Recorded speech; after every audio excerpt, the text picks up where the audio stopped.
दोस्तों, कोई भी सीजनल प्लांट अपने सीजन आते ही बहुत ही अच्छी फ्लावरिंग और फ्रूटिंग करने लगते हैं। और सर्दियों में गुलाब तो बहुत ही अच्छी फ्लावरिंग करने लगते हैं।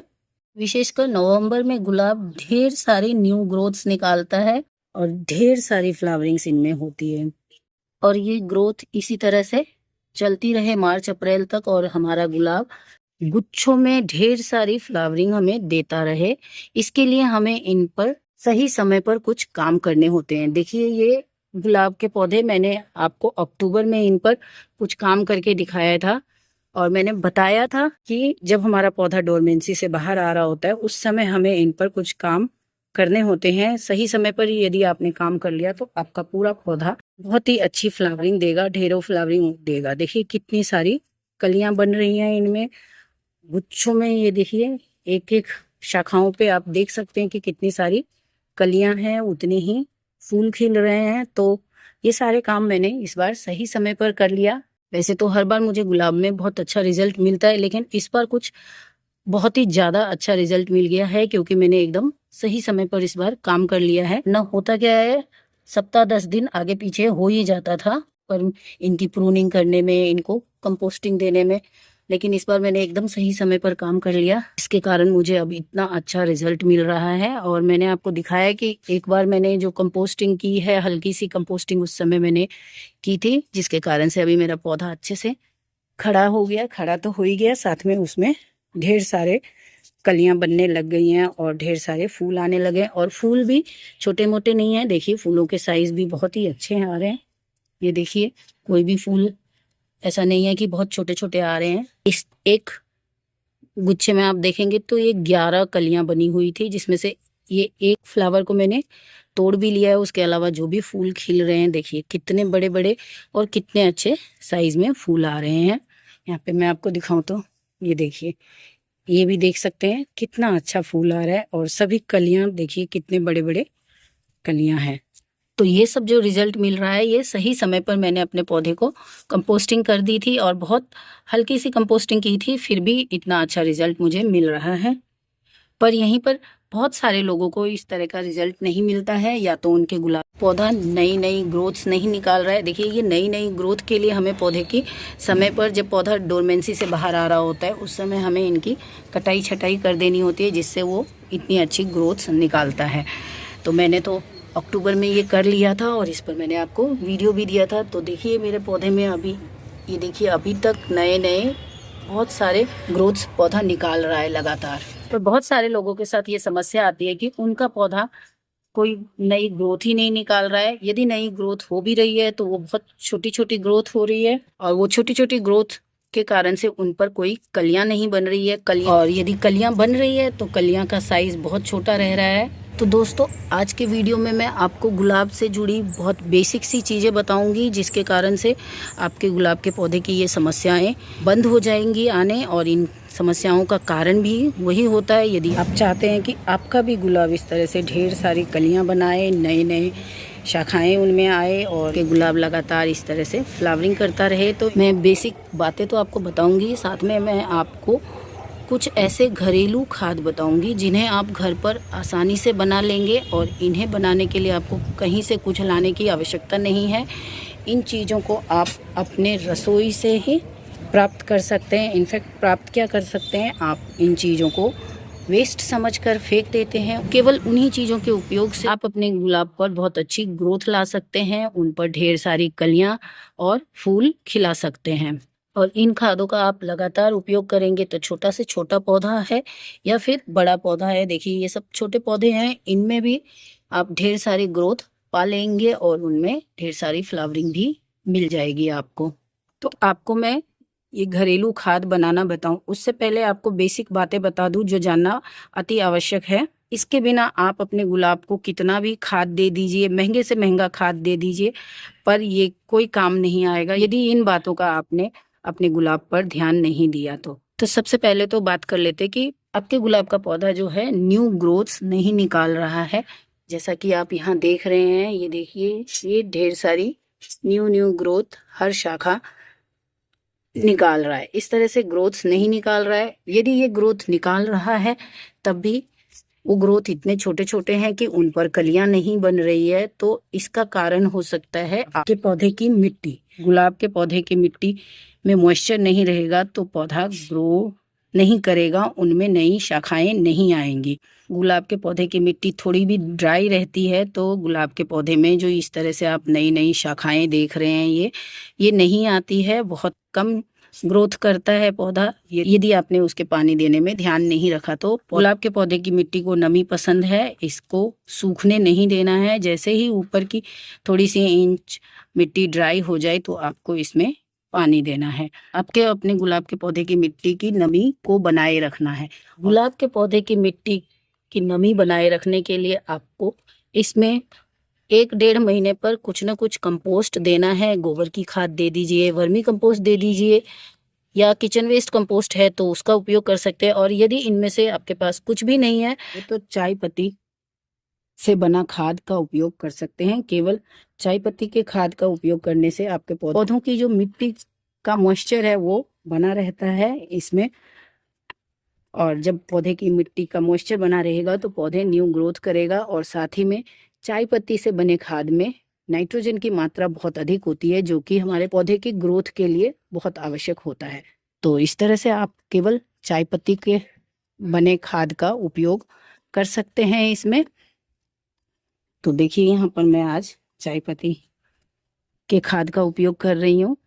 चाय पत्ती के खाद का उपयोग ऐसे करना है, आपको जो यूज टी लीफ है इसका खाद बना लीजिए। तो उपयोग में लाई हुई चाय पत्ती होती है उसका इस तरह से खाद बना लेती हूँ और फिर मैं इसे अपने गमलों को दे देती हूँ। 1 से 2 मुट्ठी पर गमला देती हूँ। लेकिन आपके पास इस तरह से खाद नहीं है तो आप यूज टी लीफ को धो करके अच्छे से धूप में सुखा करके फिर उसका उपयोग कर सकते हैं। मेरे पास सूखी चाय पत्ती नहीं है, मैं क्योंकि उसको प्रेफर नहीं करती हूँ, क्योंकि सूखी चाय पत्ती डिकम्पोज होने में समय लगता है, उसका रिजल्ट हमें धीरे धीरे मिलेगा। और डिकम्पोस्टिंग के प्रोसेस के समय चाय पत्ती में फंगस लगते हैं जो कि कभी कभी हमारे पौधे की जड़ों को भी नुकसान दे सकता है। इसलिए मैं उसका इस तरह से कंपोस्ट बना करके ही उपयोग में लेती हूँ। और यही कंपोस्ट मैंने 1 महीना पहले आपको अभी डाल के दिखाया था और आज फिर मैं अपने पौधे की कंपोस्टिंग कर रही हूँ। तो ये चाय की पत्ती आपको दे देना है। इसके साथ यहाँ पर मैं सरसों की खली का भी उपयोग करूँगी। तो आप 1 से 2 चम्मच अपने गमले के लिए सरसों की खली का भी उपयोग कर सकते हैं। प्रचुर मात्रा में पाया जाता है ये सरसों की खली में नाइट्रोजन, पोटेशियम, तो आप उसका भी उपयोग कर सकते हैं। तो ये पहला चीज हो गया कि आपके पौधे की मिट्टी का जो मॉइस्चर है उसको बनाए रखना है, तब आपका पौधा नई नई ग्रोथ्स निकालेगा। इसके बाद दूसरा जो पॉइंट आता है वो है सनलाइट।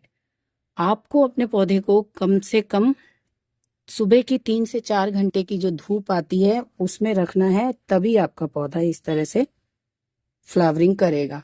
क्योंकि किसी भी पौधे को धूप की आवश्यकता होती है प्रकाश संश्लेषण की प्रक्रिया को करने के लिए। यदि पौधों में प्रकाश संश्लेषण की प्रक्रिया नहीं होगी तो जो भी हम पोषक तत्व हमारे पौधे की जड़ों में देते हैं उसका वो अच्छे से संशोधन नहीं कर पाएगा और फिर उनमें नई ग्रोथ्स या फ्लावरिंग आपको नहीं देखने को मिलेगी। तो धूप में आपको पौधे को रखना अति आवश्यक है। यदि आप धूप में नहीं रखते हैं तो एक तो पहले कलियां नहीं बनेंगी तो बहुत देर से बनेंगी, और जब देर से बनेंगी उनकी जो साइज है वो बहुत छोटी होगी बिना धूप के। क्योंकि धूप जब पौधे को नहीं मिलता है तो धूप तक पहुंचने के लिए स्ट्रगल करता है, और जब वो धूप तक पहुंचता है तब जाके वो कलियां निकालता है। तो इसमें आपका बहुत समय लग जाता है, तो आपका पौधा बहुत देर में कलियां निकालता है। साथ ही में उसकी जो कलियों की साइज है, क्योंकि बहुत कम धूप उसे मिल रहा है, तो उसकी जो कलियों की ये साइजें होती है वो बहुत छोटी छोटी हो जाती है। तो आपको इस बात का ध्यान रखना है। ये बहुत छोटी सी बात है लेकिन बहुत ही आवश्यक बात है। इस बात का आप यदि ध्यान नहीं रखते तो आपको आपके पौधे में अच्छा रिजल्ट नहीं मिलता है, और फिर आप सोचते कि आपके पौधे की ग्रोथ नहीं हो रही है।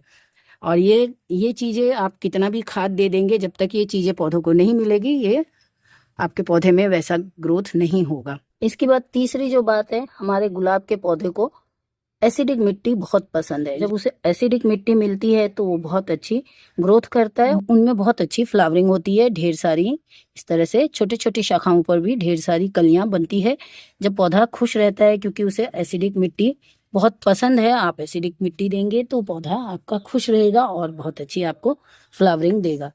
तो इसके लिए आपको अपनी मिट्टी को एसिडिक बनाए रखना है। इसका जो पीएच लेवल है वो 6 से 7.5 तक होना चाहिए। इससे कम और ज़्यादा होगा तो आपका पौधा अच्छा रिजल्ट नहीं देगा। तो इसलिए आपको इसके पीएच लेवल को बनाए रखना है। जब हमारी मिट्टी क्षारीय हो जाती है तो गुलाब के पौधों को ऐसी मिट्टी पसंद नहीं है और उसकी ग्रोथ रुक जाती है, वो अच्छी फ्लावरिंग फ्रूटिंग नहीं करता है। और मिट्टी हमारी जो है ये क्षारीय क्यों हो जाती है, तो इसके बहुत कारण होते हैं। क्षारीय मिट्टी जो होती है, हम जो लगातार हमारे पौधों पर फर्टिलाइजर का उपयोग करते रहते हैं, तरह तरह के खाद देते हैं, विशेषकर केमिकल खाद का उपयोग जब हम करते हैं तो हमारे पौधे की मिट्टी जो है वो क्षारीय हो जाती है। या हम जो लगातार अपने पौधों को पानी दे रहे हैं वो टैप वाटर है, तो जिसके कारण से भी पौधे की मिट्टी है वो क्षारीय हो जाती है। तो इसके लिए आपको क्या करना है, आपको अपने पौधे की मिट्टी की अल्कलाइन मिट्टी जो है उसको सही करना है, उसको एसिडिक बनाना है। और इसके लिए गुलाब के लिए विशेषकर जो हम हमारे पौधे पर चाय पत्ती का उपयोग करते हैं, चाहे वो फ्रेश टी लीव का आप उपयोग करें या यूज चाय पत्ती का जो खाद बना के उपयोग करें, किसी भी तरह से चाय पत्ती का जब हम उपयोग करते हैं तो उससे हमारे पौधे की जो मिट्टी है वो एसिडिक बनी रहती है। या फिर आप कॉफ़ी पाउडर का भी उपयोग करते हैं तो इससे भी आपके पौधे की मिट्टी एसिडिक बनी रहती है, क्योंकि चाय की पत्ती में टैनिक एसिड पाया जाता है, जिसके कारण से हमारे पौधे की जो मिट्टी है वो एसिडिक बनी रहती है।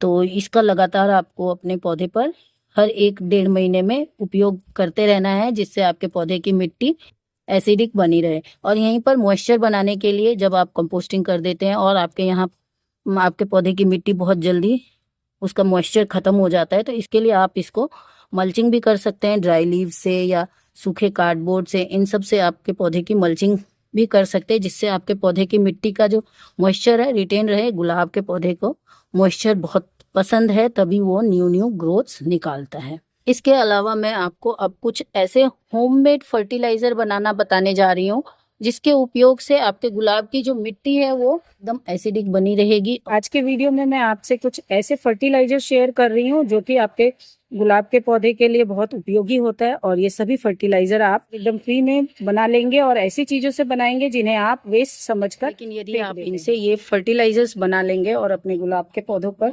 उपयोग में लाएंगे तो आपके गुलाब के पौधे की मिट्टी तो एसिडिक बनी रहेगी और साथ ही में पूरी सर्दी आपके गुलाब पर ढेर सारी फ्लावरिंग। ये जो सबसे पहला लिक्विड फर्टिलाइजर देख रहे हैं ये है लहसुन के छिलकों का लिक्विड फर्टिलाइजर। इसे आप लहसुन के छिलकों से बनाएंगे और ये बहुत ही सरलता से बन जाएगा।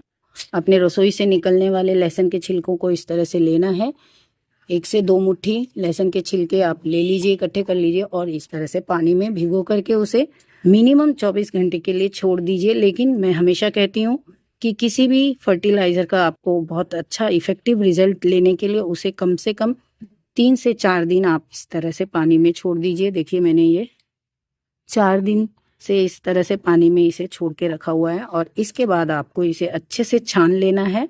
इसमें बहुत ही अच्छी मात्रा में पोटेशियम और सल्फर पाया जाता है, जो कि आपके पौधे के डायरेक्ट जड़ों पर असर करता है, जिससे आपके पौधे की जड़ों की बहुत अच्छी ग्रोथ होती है। तो इसको आपको बना लेना है और बनाने के बाद इस तरह से आपने इसे छान लेना है और इसे सही विधि से आपको अपने पौधे को देना है। क्योंकि ये लहसुन के छिलके का खाद है तो ये आपको इसकी जो देने की मात्रा है उसमें बहुत ही सावधानी बरतनी पड़ती है। 1 लीटर ये फर्टिलाइजर आपने बनाया है तो कम से कम 3 से 4 गुना इसमें पानी डाइल्यूट कर दीजिए। नॉर्मल पानी इसमें मिलाना है आपको 3 से 4 गुना। तो इसके लिए यहाँ पर मैं ये 5 लीटर वाला कंटेनर लेती हूँ और इसमें 3 लीटर पानी और ये 1 लीटर जो हमने फर्टिलाइजर बनाया है उसको आपको इसमें मिला लेना है पूरा। अब आपको अपने पौधे के अकॉर्डिंग 1-1 मग दे देना है। और इस पानी को देते समय आपको ये ध्यान रखना है कि आपके जो पौधे की मिट्टी है वो हल्की ड्राई हो, एकदम नमी बनी रहे ऐसी मिट्टी में नहीं देना है। तो जो मिट्टी थोड़ी सी सूखी हो उसी समय आपको इन फर्टिलाइजर को अपने पौधों को देना है। और ये खाद आपको हर बार कम से कम 15-20 दिन के गैप पर ही रिपीट करना है, लगातार आपको नहीं देना है इन खादों को। तो जो भी खाद आपको मैं बताऊंगी उनको 15 से 20 दिन पर आप अपने पौधों को रिपीट कर सकते हैं। इसके बाद दूसरा जो ये खाद आप देख रहे हैं ये भी हमारे रसोई से प्रतिदिन निकलता है, ऑलमोस्ट हम सबके घरों से प्रतिदिन निकलता है, ये है चावल का पानी।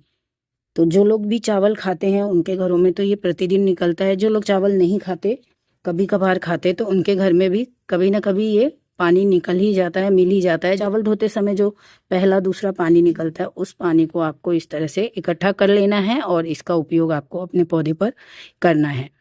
इसको भी आप यदि 2 से 3 दिन तक ऐसे ही छोड़ देंगे तो ये जो है, इसमें जो माइक्रोब्स और सूक्ष्म जीव की मात्रा है वो बहुत अधिक हो जाती है, ये फर्मेंट होने लग जाता है, ये जो पानी होता है, और ये फिर आप उपयोग में करेंगे तो ये बहुत ही अच्छा रिजल्ट देगा। आप चाहें तो इसे इंस्टेंट भी उपयोग में ले सकते हैं, लेकिन यदि आप 3 से 4 दिन रखने के बाद उपयोग करेंगे तो ये बहुत अच्छा रिजल्ट देता है हमारे गुलाब के पौधों पर।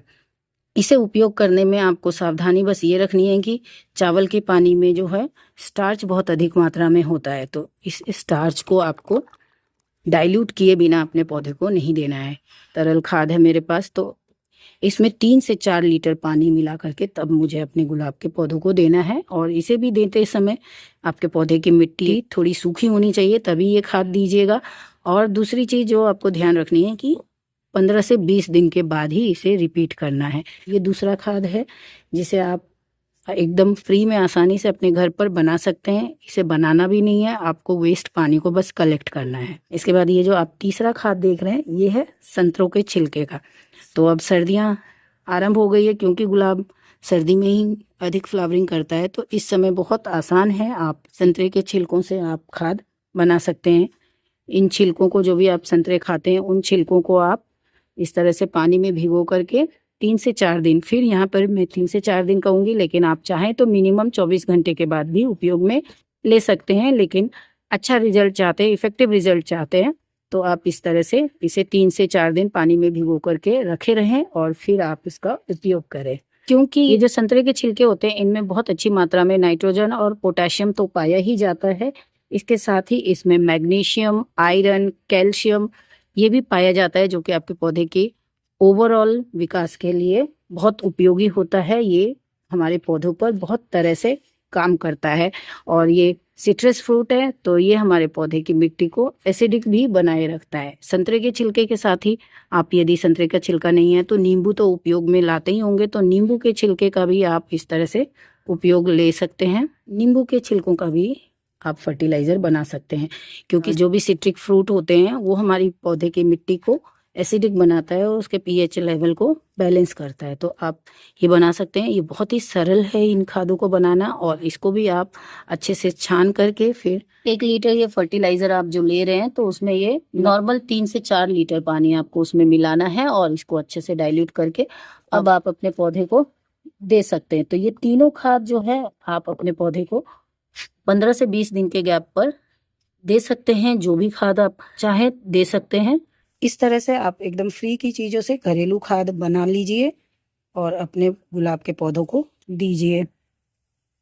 यदि इन खादों को आप सही से अपने गुलाब के पौधों को देते हैं, तो आपका गुलाब का पौधा पूरी सर्दी ढेर सारी ग्रोथ भी निकालेगा, ढेर सारी नई नई कलियां भी बनाएगा, और आपको बम्पर फ्लावरिंग पूरी सर्दी अपने गार्डन से मिलती रहेगी।